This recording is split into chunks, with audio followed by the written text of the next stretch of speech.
ये घटना उस समय की है जब अंकिता कॉलेज में एमएससी की पढ़ाई कर रही थी। वो उसी कॉलेज के गर्ल्स हॉस्टल में रहती थी।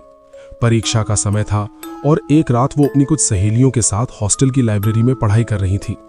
घड़ी में रात के 12:30 बज चुके थे।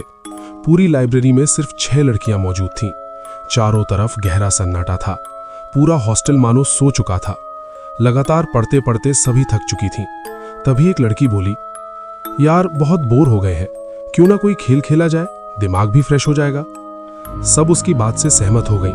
तभी उनमें से एक लड़की, पूजा, ने धीमी लेकिन रहस्यमयी आवाज में कहा, क्यों ना आज किसी आत्मा से बात की जाए। पहले तो सब हंस पड़ी, लेकिन पूजा मजाक नहीं कर रही थी। वो अपने कमरे में गई और थोड़ी देर बाद एक वीजा बोर्ड लेकर लौट आई। उस बोर्ड पर A से Z तक अक्षर, 0 से 9 तक नंबर और किनारों पर यस और नो लिखा हुआ था। पूजा ने लाइब्रेरी के चारों कोनों में 4 मोमबत्तियां जलाईं, फिर सारी लाइटें बंद कर दीं। अब लाइब्रेरी में सिर्फ मोमबत्तियों की कांपती लौ और डर का साया था। इसके बाद उसने बोर्ड के बीच में एक सिक्का रख दिया।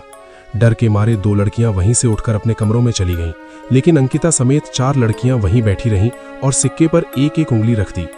पूजा ने सख्त लहजे में कहा, कोई डरेगा नहीं और बीच में उठकर गया तो आत्मा नाराज हो सकती है।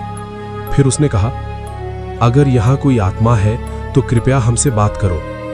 लाइब्रेरी में अचानक अजीब सा सन्नाटा छा गया। इतना सन्नाटा कि दिल की धड़कन तक सुनाई देने लगी। अचानक कहीं से कुछ गिरने की आवाज आई। सबने सोचा शायद कोई किताब गिरी होगी, लेकिन उसी पल सिक्का अपने आप हिलने लगा।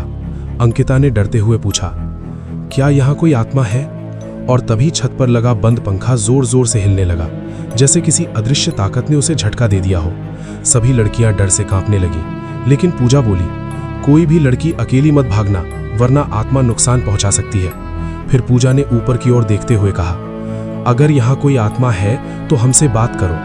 कुछ पल की खामोशी के बाद एक एक करके सारी मोमबत्तियां बुझ गईं और उसी समय लाइब्रेरी में कदमों की ठक ठक की आवाज गूंजने लगी। अब डर अपने चरम पर था। सभी लड़कियां चीखती हुई बाहर की ओर भागी, लेकिन अंकिता पीछे रह गई। वो दरवाजे की ओर दौड़ी, लेकिन दरवाजा खुल ही नहीं रहा था।